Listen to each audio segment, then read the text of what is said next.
Story number 1. Curse of the Yukon River. I still wake up in the dead of night, the icy tendrils of fear wrapping around my mind like the relentless winter winds that sweep across the frozen expanse of the Yukon River. It's been years since I last set foot on those treacherous banks. Yet the memories of that fateful expedition haunt me with the same intensity as the chilling legends whispered by the locals. Tonight, as I sit alone in my cabin, the flickering light of the oil lamp casts long, wavering shadows on the walls, and I can almost hear the distant howls of the spirits that roam the icy waters, carrying the sorrow of the lost. I was a seasoned gold prospector, drawn to the Yukon River by tales of untold riches and the promise of striking it rich. The allure of gold had always been irresistible, a beacon that called to the greedy and the desperate alike. But what I didn't realize was that the river held secrets far darker than the glittering flecks of gold that shimmered beneath its surface. The indigenous people spoke of a curse, a vengeful force born from the souls of those who had perished in the unforgiving winter storms. They believed that the spirits of the drowned guarded the river, condemning the greedy to a watery grave consumed by terror. In the winter of 2010, driven by ambition and blinded by the prospect of wealth, I joined a small group of fellow prospectors determined to stake our claims along the Yukon River. Equipped with heavy gear, sturdy boots, and an unyielding resolve, we ventured into the heart of the wilderness, where the cold was so intense it seemed to seep into our very souls. The first few days were filled with excitement and camaraderie, the thrill of the hunt propelling us forward through the biting cold and relentless snowstorms. As we navigated the frozen river, the landscape transformed into a monochromatic expanse of white and gray, the silence broken only by the crunch of our footsteps and the distant call of a lone wolf. The river, usually a place of serene beauty, now felt like a vast, lifeless desert, its surface a treacherous sheet of ice that concealed the dangers lurking beneath. Yet, the promise of gold kept us moving, our eyes fixed on the horizon where the river met the snow-covered mountains. On the third night, as we set up camp near a secluded bend in the river, the true horror began. The temperature plummeted rapidly, the wind howling like a chorus of tormented souls. We huddled together in our tents, the warmth of our bodies a fragile barrier against the encroaching cold.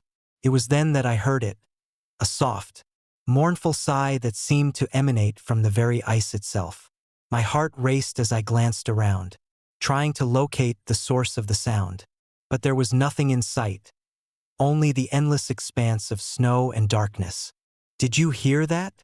I whispered to Mark, my closest companion, his face pale in the dim light of our lantern. He nodded, his eyes wide with fear. "It's just the wind," he replied, though his voice lacked conviction. But deep down, we both knew it wasn't just the wind. The whispers were too distinct, too sorrowful to be dismissed so easily. As the night wore on, the sounds persisted, the soft sighs growing louder and more insistent, filling the tent with an oppressive sense of dread. My mind raced, recalling the legends of the indigenous people, stories of greedy prospectors meeting a gruesome end, their spirits forever bound to the river they had sought to exploit. Suddenly, a sharp crack echoed through the night, followed by the ominous sound of ice cracking underfoot. Panic surged through me as I grabbed my flashlight, its beam cutting through the darkness in futile attempts to locate the source of the disturbance. Through the tent walls, I saw shadows moving against the wind, ethereal figures dancing on the frozen surface of the river, their forms barely distinguishable beneath the swirling snow. "Stay calm," I urged, trying to steady my voice despite the fear gripping me. "We need to document this." But fear overpowered reason as the shadows began to take shape. Tall, humanoid figures with glowing eyes that pierced through the darkness like twin beacons of terror. The spirits of the drowned had come to reclaim the river, their presence a grim reminder of the thin line between life and death, hope and despair. The creatures moved with an unnatural grace, their movements synchronized against the backdrop of the storm. As they approached our camp, the temperature dropped even further, the cold now a tangible force that pressed down on us, sapping our strength and will to fight. The whispers turned into mournful cries, their voices a haunting melody that filled the air with sorrow and rage. "Leave, now," they chanted, their voices intertwining with the howling wind into a symphony of despair. Desperation drove us to act. Armed with our cameras and recording devices, we attempted to capture evidence of the supernatural encounter. But the technology proved futile against the otherworldly forces at play. The spirits seemed to manipulate the very elements around us, the snow swirling into fierce gusts that knocked us off our feet and obscured our vision. Mark, ever the protector, grabbed my arm, pulling me towards the tent. "We need to get out of here," he shouted over the storm's fury. "It's too dangerous."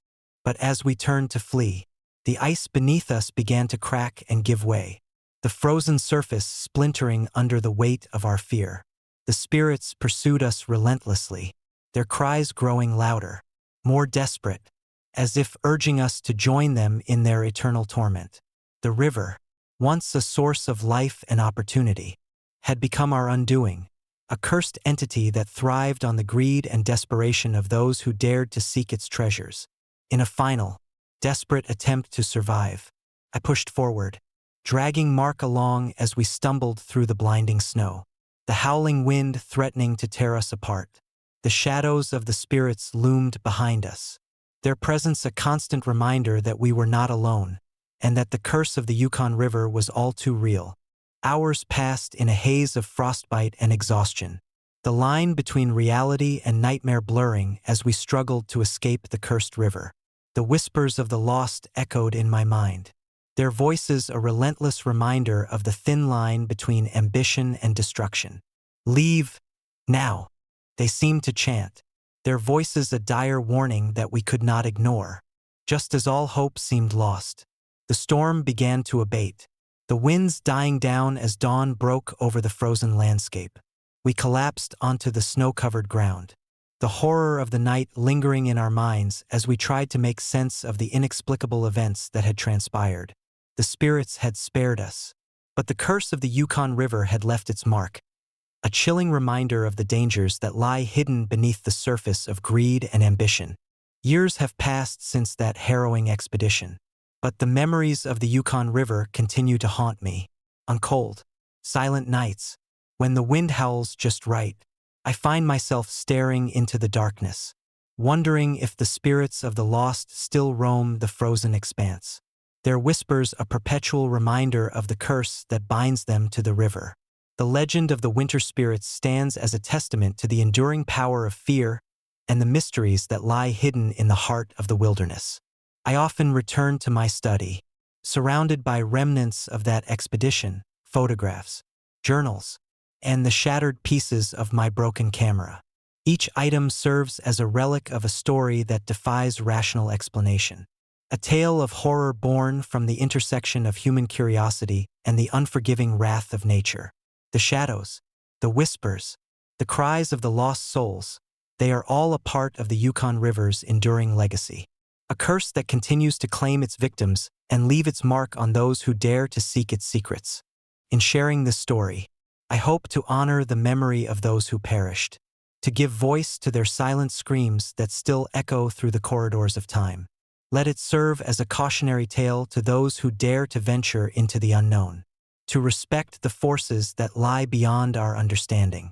For in the heart of the Yukon River, amidst the swirling snow and restless spirits, lies a darkness that can never be fully understood or escaped. And so, when the winds howl and the snow begins to fall, I remember the curse of the Yukon River. I remember the faces of those we lost, their eyes filled with fear and sorrow, and I understand that some tragedies leave scars that time cannot heal, and some spirits never find the peace they so desperately seek. The Yukon River may remain a place of beauty and mystery, but its legacy endures, a chilling reminder of the night when humanity's greed met the unforgiving wrath of the unknown, creating a tale of horror that will never fade. Story number 2. Whispers of Ghost Hill. I still wake up in the dead of night, the icy fingers of winter wrapping around my memories like the relentless snow that blankets Ghost Hill each year. It's been years since my trek through the desolate forests near Ben Macdui in Scotland. Yet the haunting echoes of that winter night remain as vivid and unforgiving as the landscape that nearly claimed my sanity. Tonight, as I sit alone in my dimly lit cabin, the flickering fire casts long, wavering shadows on the walls, and I can almost hear the whispers of Ghost Hill, carried by the bitter winds that sweep through the barren trees. I was an avid hiker, always seeking solitude and the raw beauty of nature. The allure of Ghost Hill had always intrigued me. Stories of a winter spirit that roamed the snow-covered forests, cursing anyone who dared to traverse its paths during the harshest months. Locals spoke of eerie feelings of being watched and the unmistakable sound of footsteps crunching on the fresh snow behind unsuspecting hikers. Skeptics dismissed it as folklore, a cautionary tale to keep wanderers from the treacherous terrain. But I was different. I sought the truth behind the legend, driven by a mix of curiosity and the desire to conquer my fears. The winter of 2018 was particularly brutal, the temperatures plummeting to bone-chilling lows, and the snowstorms more relentless than ever. Equipped with my camera, GPS, and a sturdy pair of snowshoes, I set out from Evimore with a small group of fellow adventurers. Our plan was simple: navigate the unmarked trails of Ghost Hill, document any unusual occurrences, and prove once and for all that the winter spirit was nothing more than a myth. The first few days were challenging yet exhilarating. We trudged through knee-deep snow, the cold biting at our faces and fingers, the silence of the forest broken only by the occasional call of a distant owl. The beauty of the snow-covered landscape was mesmerizing, each flake glistening under the pale winter sun. But as night fell, an unsettling tension began to settle over us, the shadows of the trees stretching long and menacing under the moonlight. On the third night, as we set up camp near a frozen stream, the true horror began. The temperature dropped sharply, the wind howling through the trees like a chorus of anguished spirits. We huddled together in our tents, the warmth of our bodies a fragile barrier against the biting cold. It was then that I heard it, a faint, rhythmic crunching on the snow, growing louder with each passing minute. My heart raced as I glanced around, trying to locate the source of the sound. "Did you hear that?" I whispered to Sarah, my closest companion, her face pale in the dim light of our lantern. She nodded, her eyes wide with fear. "It's probably just an animal," she replied, though her voice lacked conviction. But deep down, we both knew it wasn't an animal. The footsteps were too deliberate, too human to be dismissed so easily. As the night wore on, the sounds persisted, the footsteps moving closer and closer to our campsite. The air grew colder, the shadows around us thickening, as if the very forest was closing in on us. Suddenly, a shadowy figure emerged from the darkness, its form barely distinguishable against the swirling snow. Tall and imposing, the figure stood motionless for a moment, its presence sending chills down my spine. Then, without warning, it began to move towards us, each step deliberate and heavy, the snow crunching ominously beneath its feet. Panic surged through me as I grabbed my camera, desperately trying to capture an image of the apparition. But the flash seemed to have no effect, the camera screen remaining dark and blank.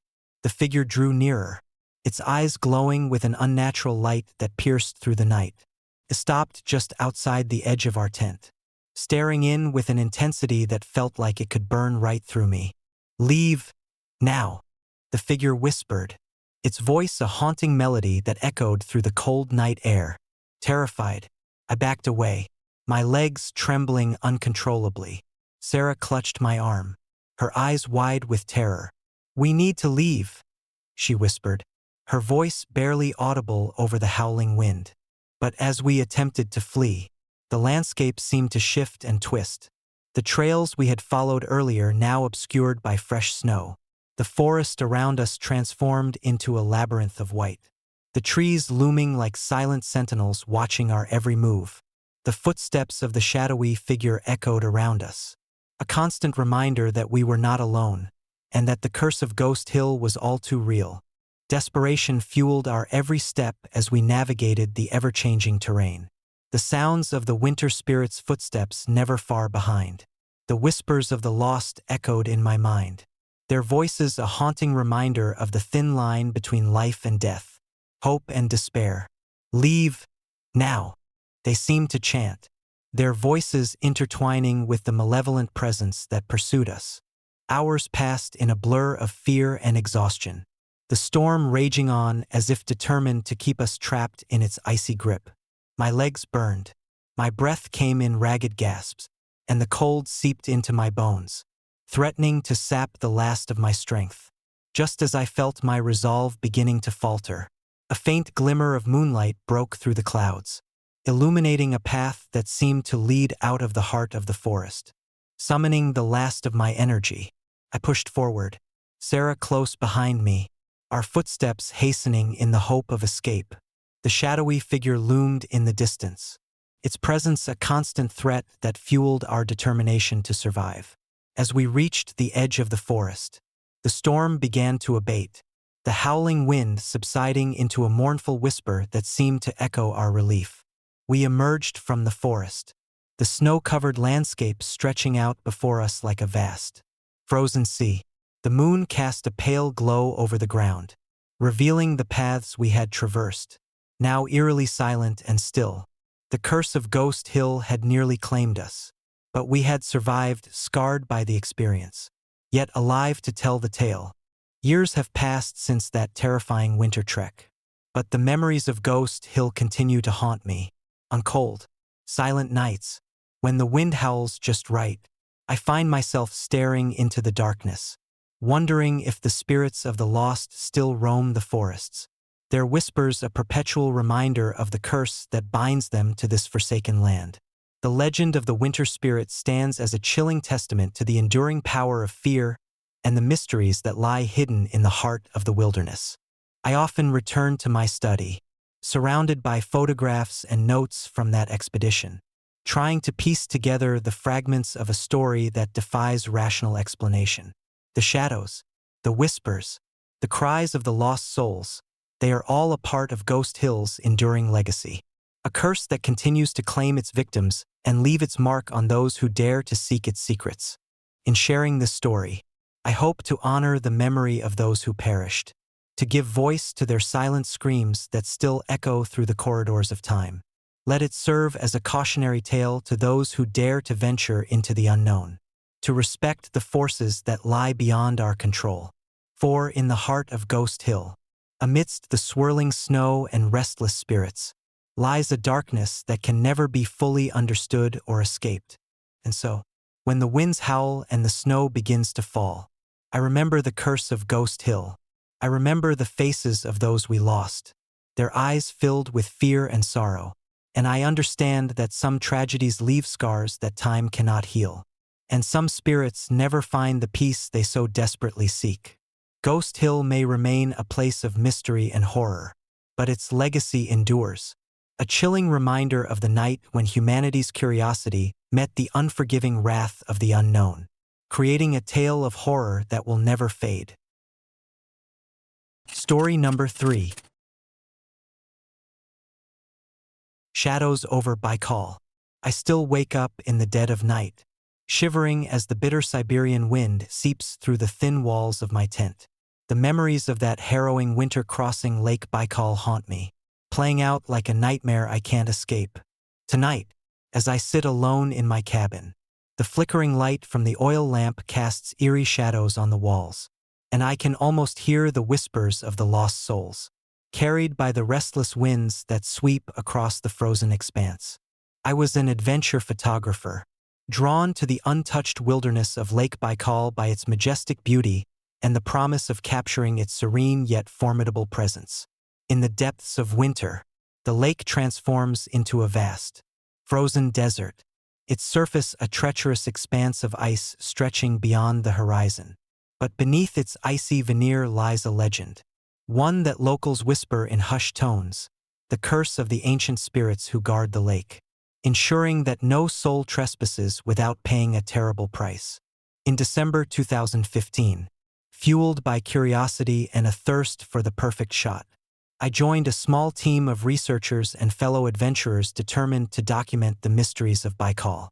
Equipped with cameras, GPS devices, and survival gear, we set out on a journey that would push the limits of our endurance and test the very fabric of our sanity.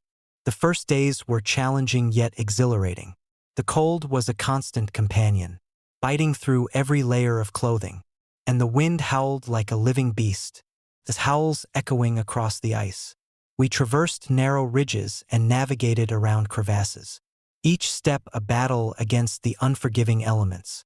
The lake, usually a place of tranquility, felt like a vast, alien landscape, beautiful yet ominous. On the third night, as we set up camp near a secluded cove, the temperature plummeted to an unbearable low. The storm clouds gathered swiftly, unleashing a blizzard that transformed the lake into a swirling vortex of snow and ice. Huddled together in our tent, we tried to keep warm, sharing stories and sipping hot tea to stave off the growing sense of dread. Around midnight, amidst the chaos of the storm, I heard it, a faint, rhythmic thumping beneath the ice. At first, I dismissed it as the shifting of the frozen surface. But the sound grew louder, more insistent. My heart raced as I peered through the flimsy fabric of the tent, struggling to make out any shapes in the blinding snow. "Do you hear that?"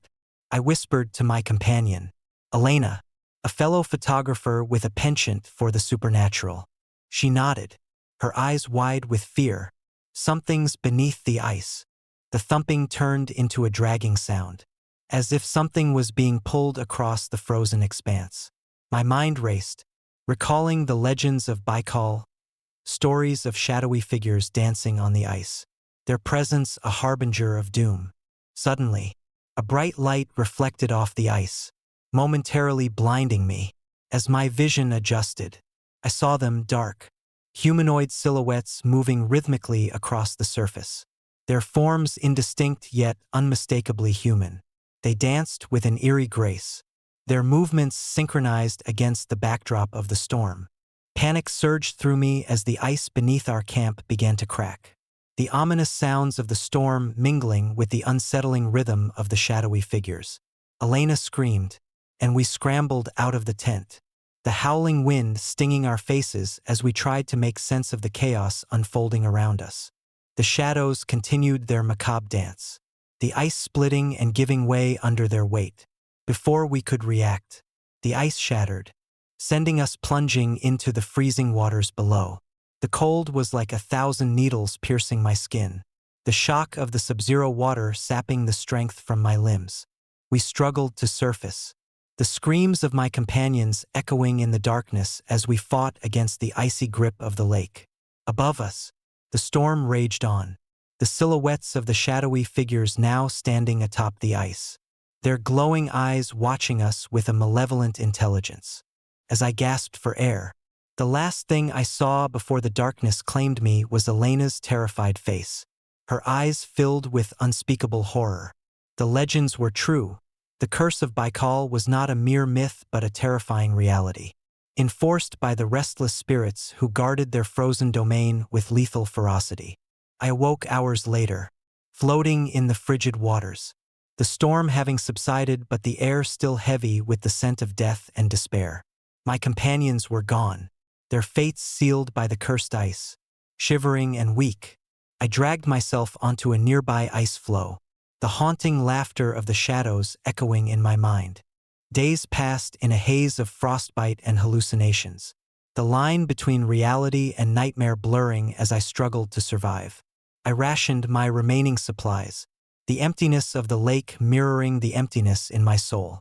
The whispers of the lost souls were a constant presence, their voices a relentless reminder of the thin line between life and death, hope and despair. Rescue finally came in the form of a search party sent after our disappearance. But by then, I was barely holding on. The memories of that cursed winter crossing haunted me, the shadows of Baikal lingering in my dreams, their presence a constant reminder of the darkness that lies beneath the surface.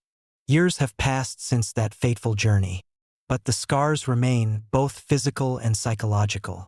On cold, silent nights, when the wind howls just right, I find myself staring into the darkness, wondering if the spirits of the lost still roam the frozen expanse. Their whispers a perpetual reminder of the curse that binds them to Lake Baikal. I often return to my cabin, surrounded by remnants of that expedition, photographs, journals, and the shattered pieces of my broken camera. Each item serves as a relic of a story that defies rational explanation. A tale of horror born from the intersection of human curiosity and the unforgiving wrath of nature. The shadows, the whispers, the cries of the lost souls, they are all a part of Baikal's enduring legacy. A curse that continues to claim its victims and leave its mark on those who dare to seek its secrets. In sharing this story, I hope to honor the memory of those who perished, to give voice to their silent screams that still echo through the frozen corridors of time. Let it serve as a cautionary tale to those who dare to venture into the unknown, to respect the forces that lie beyond our control. For in the heart of Lake Baikal, amidst the swirling snow and restless spirits, lies a darkness that can never be fully understood or escaped. And so, when the winds howl and the snow begins to fall, I remember the shadows over Baikal. I remember the faces of those we lost, their eyes filled with fear and sorrow, and I understand that some tragedies leave scars that time cannot heal, and some spirits never find the peace they so desperately seek. Lake Baikal may remain a place of beauty and mystery, but its legacy endures. A chilling reminder of the night when humanity's curiosity met the unforgiving wrath of the unknown, creating a tale of horror that will never fade. Story number 4. Curse of Hunyadi Castle. I still wake up in the dead of night, the echoes of that fateful winter at Hunyadi Castle lingering like the biting cold that permeates the ancient stones. It's been years since I ventured into the heart of Hungary's rugged landscapes. Yet the memories of that cursed season haunt me with the same intensity as the shadows that dance along the castle's decrepit walls. Tonight, as I sit alone in my study, the flickering candlelight casts long, wavering shadows, and I can almost hear the distant, eerie laughter that once echoed through the halls of Hunyadi. I was a historian, fascinated by the legends and lore that time seemed to swallow. The Hunyadi Castle, perched atop a forlorn hill in Transylvania, was a relic of a bygone era, its grandeur now marred by neglect and the passage of unforgiving winters. The stories of the witch's curse were the most compelling, a tale woven with tragedy, vengeance, and the supernatural. Locals spoke of her execution during a particularly harsh winter. Her final words a vow that anyone who sought refuge within the castle's walls during the coldest months would never leave. Driven by a desire to uncover the truth, I embarked on a journey to Hunyadi, accompanied by a small team of researchers. The winter of 2010 was merciless, the snow piling high and the winds howling like the anguished spirits of the damned. As we approached the castle, the air grew colder, the landscape transforming into a monochromatic expanse of white and gray. The castle stood before us, its once majestic towers now mere skeletons against the bleak sky, windows shattered and walls crumbling under the weight of time and neglect. We set up our base in a nearby village, the locals offering wary glances and hushed warnings. Stay away from the castle in winter, they urged, their eyes darting nervously towards the towering structure. Ignoring their cautions, we pressed on, our equipment ready to document any signs of the supernatural. The first few days were uneventful, marked by relentless cold and the oppressive silence of the abandoned grounds. Yet, as the nights grew longer and the temperatures plummeted, an unsettling tension began to settle over our team. One evening, as we reviewed our notes by the warmth of a small fire, a fierce storm rolled in with unprecedented fury. The wind howled through the trees, and the snow whipped against the windows, reducing visibility to near zero. We decided to take shelter in the castle, the storm making the return journey too perilous. Armed with flashlights and heavy coats, We made our way through the biting cold. The path to the castle obscured by the relentless snowfall. Inside, the castle was a labyrinth of dark corridors and grand, decaying rooms. The air was thick with the scent of mold and the oppressive weight of years of abandonment. We set up our equipment in what once might have been a grand hall. The remnants of opulent decor now nothing more than faded wallpaper and shattered chandeliers. As the storm raged outside, we began our investigation, eager to uncover any traces of the curse. As midnight approached, the temperature inside the castle seemed to drop even further, the cold seeping into our bones despite our layers of clothing.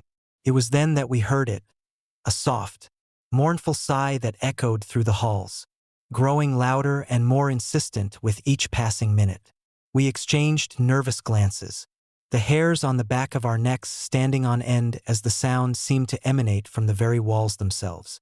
Suddenly, a door creaked open on its own, the heavy wooden barrier groaning in protest. A cold draft swept through the room, extinguishing our candles and plunging us into darkness. Panic surged through us as we fumbled for our flashlights, the beams cutting through the blackness to reveal a figure standing at the far end of the hall, tall and cloaked in tattered garments. The apparition's eyes glowed with an otherworldly light, piercing through the shadows like twin beacons of terror. "Why have you come?" the figure demanded, its voice a haunting whisper that seemed to echo from the depths of the earth itself. "This land is cursed. Leave now, or join the ranks of the damned." Frozen with fear, I could only stare as the apparition began to move towards us, the temperature dropping even further with each step it took. The air was thick with an oppressive presence, the spirits of the past pressing down on us with their sorrow and anger. One by one, members of our team began to falter, their bodies succumbing to the freezing temperatures, eyes wide with terror as they gazed into the empty void of the figure's gaze. Desperation drove me to act. Grabbing my camera, I attempted to document the encounter, but the lens fogged over, rendering it useless. The apparition reached out a hand, its fingers elongated and clawed, and as it touched one of my colleagues, he convulsed violently before collapsing into the snow, lifeless and cold. The screams of the dying echoed through the halls, mingling with the relentless storm outside. Determined to survive, I rallied the remaining members of my team, urging them to flee the cursed castle. But the path was not so easily navigated. The storm had intensified, the snow now swirling into a blinding fury that obscured our vision and disoriented our senses. The castle seemed to come alive around us, corridors twisting and turning in impossible ways, leading us deeper into its dark heart. As we ran, the eerie laughter of the spirits filled the air, their voices a chilling reminder of the curse that bound this place. Doors slammed shut behind us, trapping us in a maze of darkness and despair. The apparition of the witch pursued us relentlessly, her presence a constant, oppressive force that sought to claim us as her own. The whispers of the lost souls echoed in our minds, their pleas and curses intertwining into a symphony of horror that threatened to drive us mad. Exhausted and broken, we found ourselves at the entrance of the grand hall once more, the storm now a mere whisper outside. The apparition stood before us, her eyes burning with an unholy light as she raised her hands in a final, desperate plea. "Leave now, or suffer the same fate as those before you." Summoning the last of my strength, I pushed forward, breaking through the barrier of fear and despair that held us captive. We stumbled out into the storm, the cold enveloping us like a death sentence as we raced back towards the safety of our base. The castle loomed behind us, its dark silhouette a haunting reminder of the curse that had nearly claimed us. When dawn finally broke, the storm had subsided, leaving behind a serene yet eerie calm. We were saved by a search party sent after our disappearance, our survival a miracle amidst the cursed grounds of Hunyadi Castle. Yet, the scars of that night remain, etched into our minds and souls as a testament to the horrors that lie hidden in the shadows of history. Years have passed since that harrowing winter, but the memories of Hunyadi Castle continue to haunt me. On cold, silent nights, when the wind howls just right, I find myself staring into the darkness, wondering if the spirits of the lost still roam the ancient halls. Their whispers a constant reminder of the thin line between curiosity and hubris, between discovery and desecration. The legend of the witch's curse stands as a chilling testament to the enduring power of fear and the mysteries that lie hidden in the heart of the wilderness. I often return to my study, surrounded by remnants of that expedition, photographs, journals, and the shattered pieces of our failed attempts to document the truth. Each item serves as a reminder of the night when history and horror collided, creating a tale that defies rational explanation. The shadows, the whispers, the cries of the lost souls, they are all a part of Hunyadi Castle's enduring legacy, a curse that continues to claim its victims and leave its mark on those who dare to seek its secrets.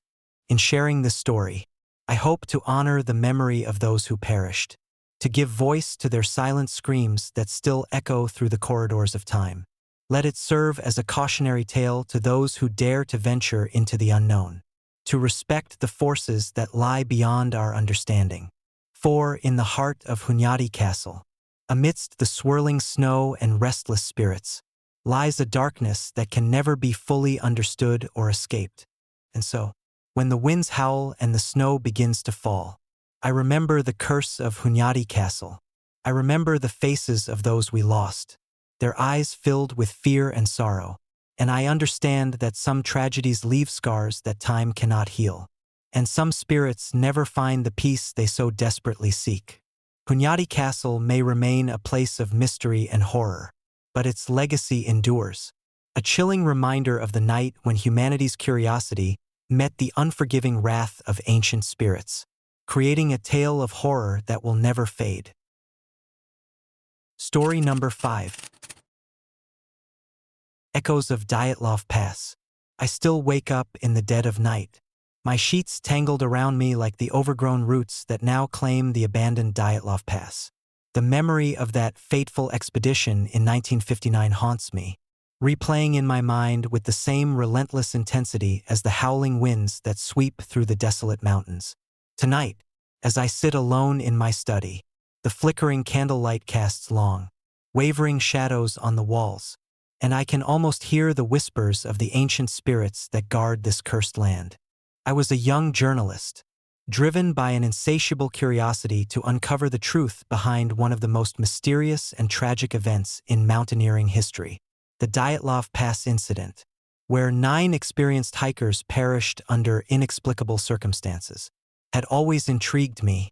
But it wasn't just the strange injuries and the chaotic scene that captivated my interest. It was the local legends of a curse placed upon the mountains by the indigenous Mansi people. They believed that the spirits of the land protected their sacred territory, and anyone who trespassed during the harsh winters would face their wrath. Determined to get to the heart of the mystery, I embarked on a journey to the very location where the tragedy unfolded. Armed with notebooks, cameras, and a team of fellow researchers, we set out into the unforgiving wilderness of the Ural Mountains. The winter of 2010 was merciless, the snow falling thick and heavy, turning the landscape into a monochromatic expanse of white. Each step we took was a battle against the biting cold and the relentless wind, the isolation weighing heavily on our spirits.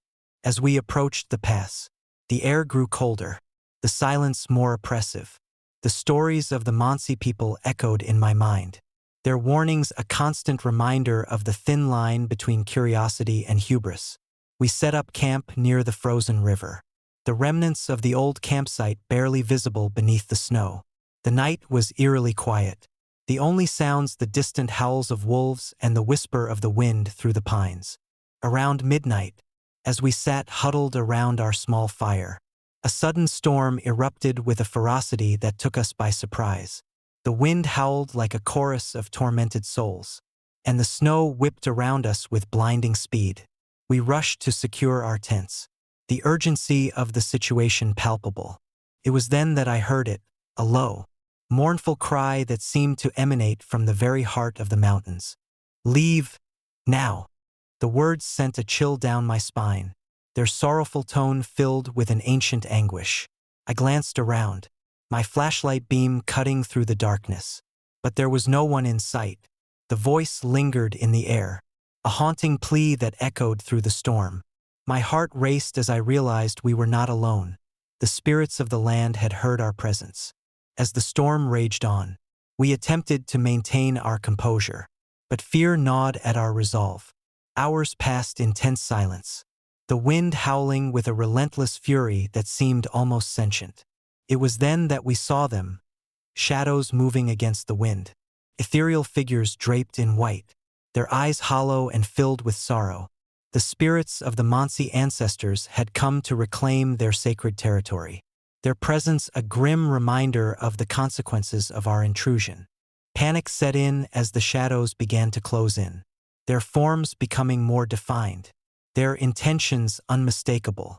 The temperature plummeted further, the cold seeping into our bones, numbing our senses. One by one, our team members began to disappear, swallowed by the darkness as the spirits exacted their vengeance. The howls of the wind intertwined with the cries of the lost, creating a symphony of despair that filled the frozen night. Desperate to survive, I grabbed my camera, hoping to document the supernatural occurrence. But the lens fogged over, rendering it useless. The shadows loomed closer, their presence oppressive, as if the very air around us was thick with malevolent intent.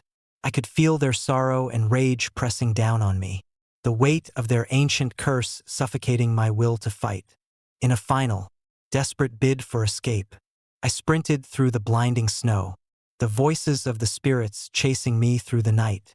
The landscape blurred into a whiteout, the snowflakes whipping against my face like icy daggers. I stumbled, my strength waning, the cries of the lost echoing in my ears, urging me to flee before it was too late. Just as I felt myself succumbing to the cold and exhaustion, the storm began to abate, the howling winds fading into a mournful whisper. I collapsed onto the snow-covered ground, gasping for breath, the memory of the encounter etched into my very soul. The spirits had spared me, but the curse of Dyatlov Pass remained, a haunting reminder of the thin line between life and death, hope and despair. Years have passed since that harrowing night, but the memories of Dyatlov Pass continue to haunt me. On cold, silent nights, when the wind howls just right, I find myself staring into the darkness, wondering if the spirits of the lost still roam the mountains, their whispers a constant reminder of the curse that binds them to this forsaken land. The legend of Dyatlov Pass stands as a chilling testament to the enduring power of ancient curses and the mysteries that lie hidden in the heart of the wilderness. I often return to my study, surrounded by relics of that expedition, photographs, journals, and the remnants of our failed attempts to document the truth. Each item serves as a reminder of the night when curiosity met the unforgiving wrath of the unknown, creating a tale of horror that defies rational explanation. The shadows, the whispers, the cries of the lost souls, they are all a part of Dyatlov Pass's enduring legacy, a curse that continues to claim its victims and leave its mark on those who dare to seek its secrets. In sharing this story, I hope to honor the memory of those who perished, to give voice to their silent screams that still echo through the corridors of time. Let it serve as a cautionary tale to those who dare to venture into the unknown, to respect the forces that lie beyond our understanding. For in the heart of Dyatlov Pass, amidst the swirling snow and restless spirits, lies a darkness that can never be fully understood or escaped. And so, when the winds howl and the night is thick with silence, I remember the curse of Dyatlov Pass. I remember the faces of those we lost, their eyes filled with fear and sorrow, and I understand that some tragedies leave scars that time cannot heal, and some spirits never find the peace they so desperately seek. Dyatlov Pass may remain a place of mystery and horror, but its legacy endures, a chilling reminder of the night when humanity's curiosity met the unforgiving wrath of the ancient spirits, creating a tale of horror that will never fade. Story number 6. Echoes of Franklin. I still wake up in the dead of night. the icy tendrils of frost clinging to my skin like the relentless whispers that haunt my every thought. It's been years since I first delved into the tragic tale of the Franklin expedition. Yet the memories linger as vividly as the Arctic ice that claimed those brave souls. Tonight, as I sit alone in my study, the flickering candlelight casts long, wavering shadows on the walls, and I can almost hear the distant howls of the north wind, carrying the sorrow of the lost. I was a historian, obsessed with uncovering the truth behind one of the greatest maritime mysteries of all time. The Franklin expedition, led by Sir John Franklin in 1845, was supposed to chart the elusive Northwest Passage. Instead, it vanished without a trace, leaving behind only heartbreaking journals, fragmented remains, and a legacy shrouded in mystery and speculation. Cannibalism, madness, and whispers of a curse from the Arctic spirits, all theories that both fascinated and repelled me. Determined to piece together the final days of Franklin and his crew, I embarked on a journey to the very heart of the Arctic, to the frozen wastelands where the expedition met its untimely end. The harsh conditions, the biting cold, and the ever-present threat of the unforgiving ice mirrored the desperation and fear that must have consumed those men. As I navigated the treacherous terrain, the silence was deafening, broken only by the crunch of my boots on the brittle ice and the distant call of a lone gull. The research center I stayed at was a relic from a bygone era, its walls lined with maps, journals, and artifacts from past expeditions. The air was thick with the scent of aged paper and the palpable tension of unresolved mysteries. I pored over Franklin's journals, the elegant script conveying a sense of calm that starkly contrasted with the chaos that unfolded.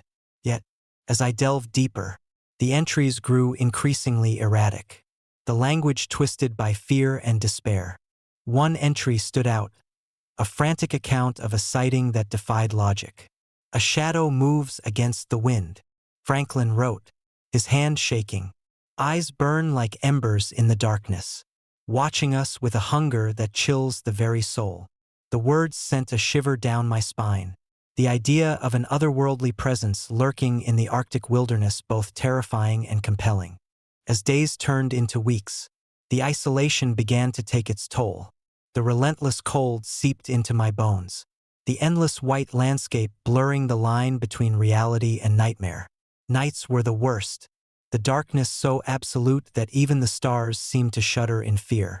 It was during one of these nights that I experienced something that would forever change my perception of the Franklin expedition. I was poring over a particularly disturbing journal entry when a sudden chill enveloped the room. The candle flame flickered violently, casting grotesque shadows that danced across the walls. The air grew thick, the silence broken by the soft, mournful sighs that seemed to emanate from the very ice itself. My heart pounded as I looked up, half expecting to see the apparition of a lost soul. And then I saw it, a shadow, indistinct and formless, moving against the direction of the wind. Its presence was suffocating, a tangible manifestation of the fear and suffering that plagued Franklin and his men. The shadow seemed to pulse with a dark energy, its form shifting and contorting in impossible ways. I reached out, desperate to understand, but my hand passed through it like smoke, leaving me trembling and breathless. The whispers began then, a cacophony of voices echoing through the room. "Leave, now," they chanted, their words a haunting reminder of the thin line between life and death, hope and despair. The shadows grew more defined, revealing fleeting glimpses of the lost crew, eyes hollow, mouths open in silent screams, their anguish palpable in the frigid air. I could feel their pain, their desperation to break free from the eternal night that held them captive. Driven by a mixture of fear and determination, I knew I had to uncover the truth. The curse, the supernatural elements, they were not just figments of imagination but a dark reality that had doomed the Franklin expedition. The spirits of the lost souls were bound to the land, their suffering etched into the very ice and snow, a testament to the unforgiving wrath of nature and the mysteries that lie beyond human understanding. One night, as the wind howled with renewed fury, I ventured out into the Arctic wilderness, the shadows of the lost souls guiding me towards the final resting place of the Franklin expedition. The landscape was a bleak expanse of white, the ice cracking and groaning under the weight of centuries of sorrow. My flashlight beam pierced the darkness, revealing the skeletal remains of the ships and the scattered remnants of lives abruptly interrupted. As I approached the wreckage, the temperature plummeted, my breath visible in the frigid air. The whispers grew louder, their voices intertwining with the howling wind, creating a symphony of despair that filled my mind with terror. And there, amidst the ruins, stood a figure massive, cloaked in white, its eyes burning with an unholy light. It was Kalapalik, the snowman of Alaska, a guardian of the Arctic spirits, his presence a dire warning to all who dared to trespass. "Why do you seek the truth?" Kalapalik's voice was a deep, resonant growl that echoed through the frozen wasteland. "The curse is eternal, the suffering unending. Leave now, or join the ranks of the lost." I stood frozen, the weight of his words crushing my spirit. The shadows of the lost crew surrounded me, their eyes pleading, their sorrow overwhelming. I realized then that some mysteries are meant to remain unsolved, that the Arctic holds secrets that defy human comprehension and the forces that guard them are beyond our control. Summoning the last of my strength, I turned and fled, the howling wind and the relentless pursuit of the spirits pushing me deeper into the wilderness.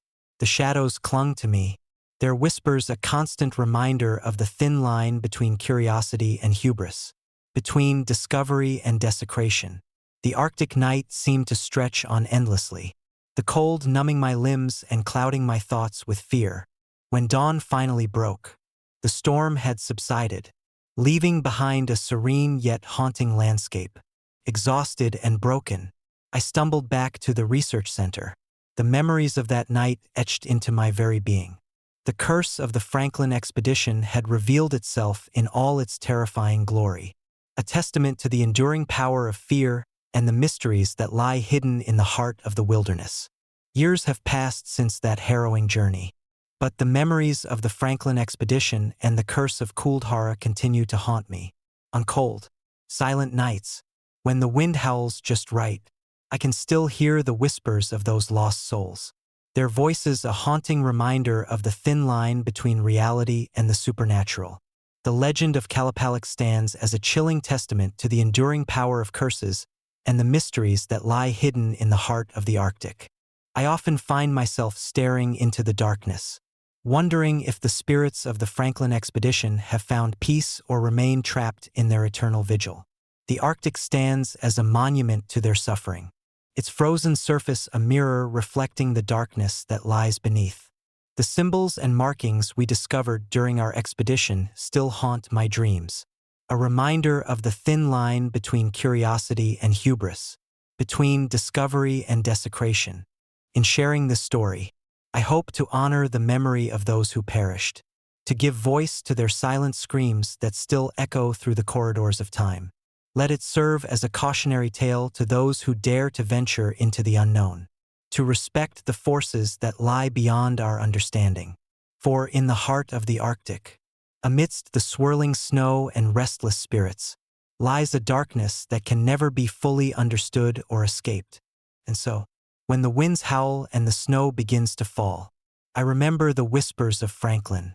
I remember the faces of those we lost, their eyes filled with fear and sorrow, and I understand that some tragedies leave scars that time cannot heal, and some spirits never find the peace they so desperately seek. The Franklin expedition may remain a haunting chapter in history, but its legacy endures, a chilling reminder of the night when humanity's quest for truth met the unforgiving wrath of the unknown, creating a tale of horror that will never fade. Story number 7. Whispers of Kuldhara. I still wake up in the dead of night, the echoes of that fateful journey reverberating through my dreams like the relentless winds that sweep across the barren expanse of Kuldhara. It's been years since I set foot in that cursed land, yet the memories of that abandoned village haunt me with the same intensity as the whispers that linger in the chilly air every winter.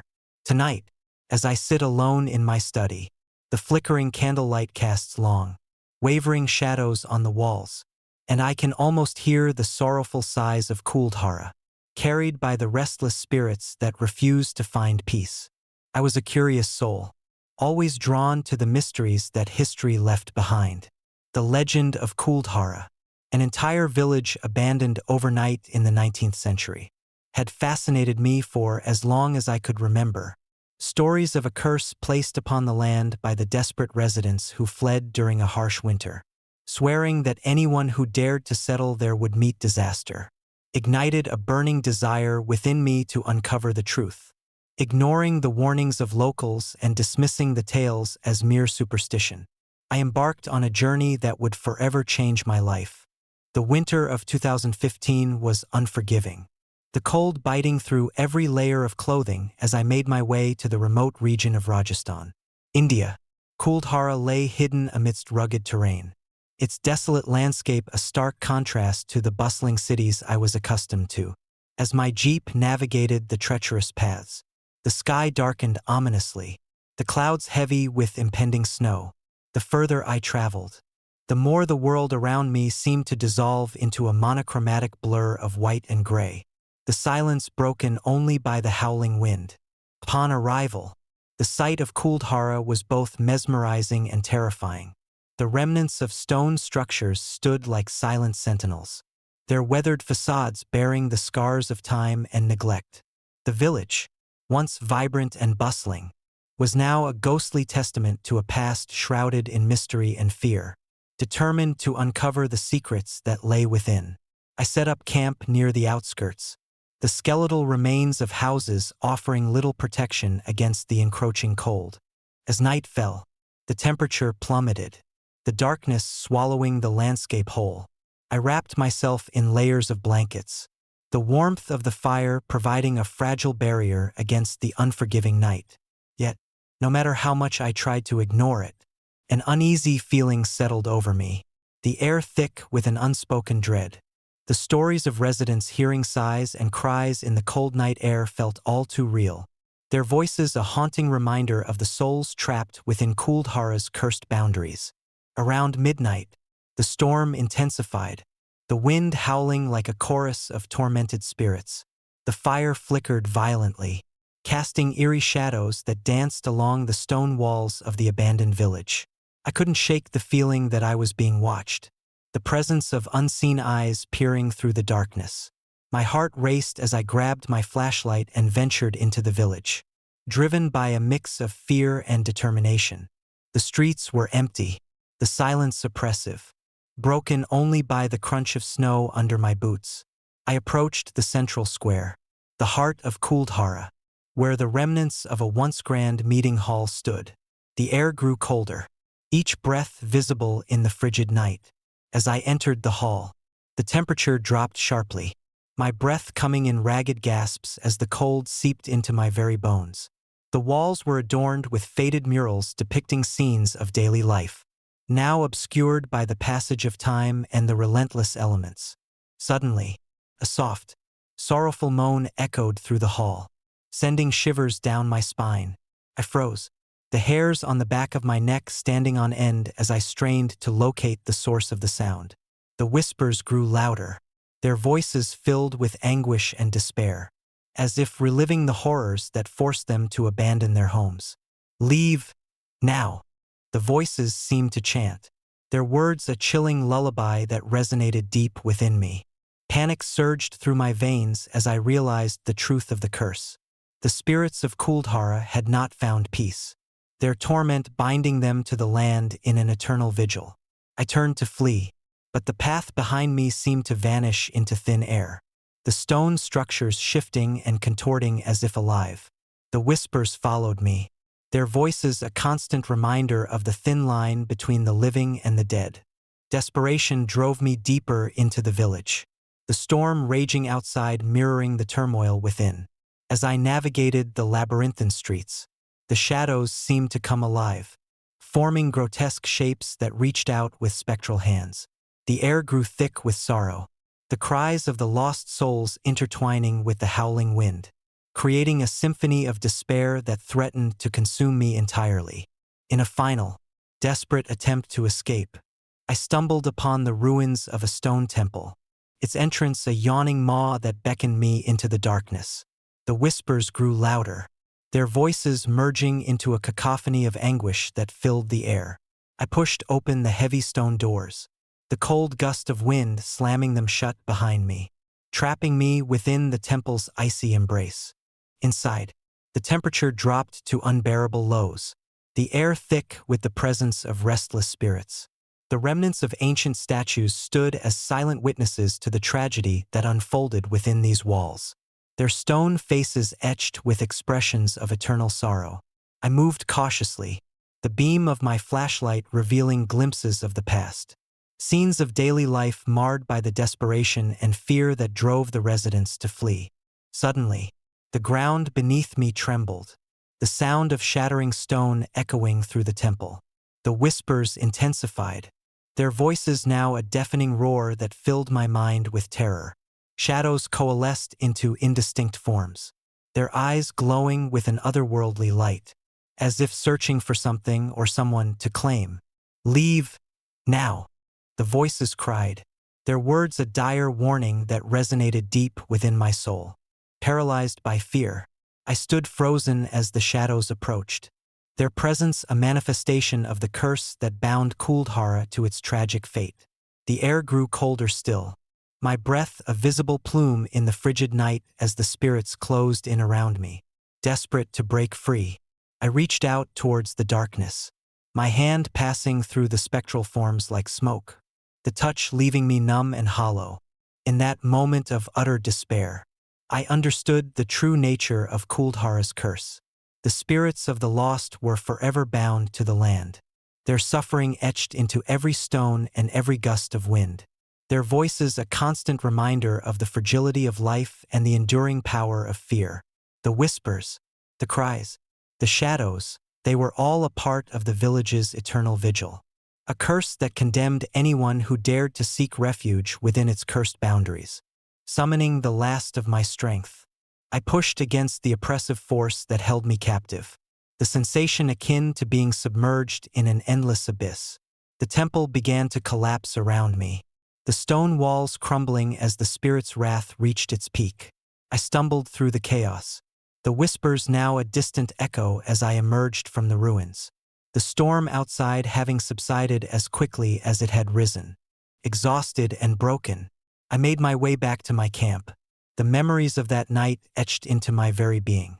The curse of Kuldhara had revealed itself in all its terrifying glory, a testament to the enduring power of fear and the mysteries that lie hidden in the heart of the wilderness.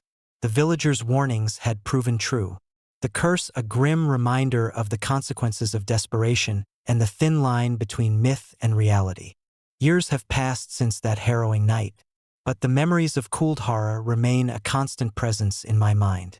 On cold, silent nights, when the wind howls just right, I find myself staring into the darkness, wondering if the spirits of the lost still roam the abandoned village. Their whispers a perpetual reminder of the thin line between life and death, hope and despair. The legend of Kuldhara stands as a chilling testament to the enduring power of curses and the mysteries that continue to haunt the forgotten corners of the world.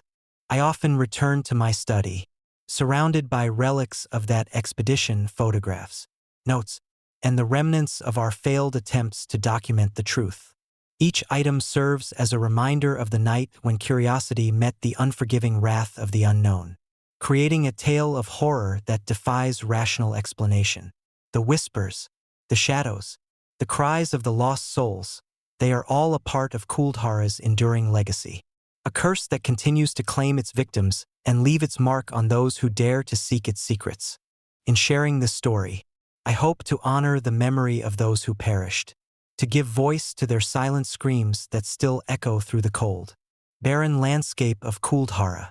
Let it serve as a cautionary tale to those who dare to venture into the unknown, to respect the forces that lie beyond our understanding.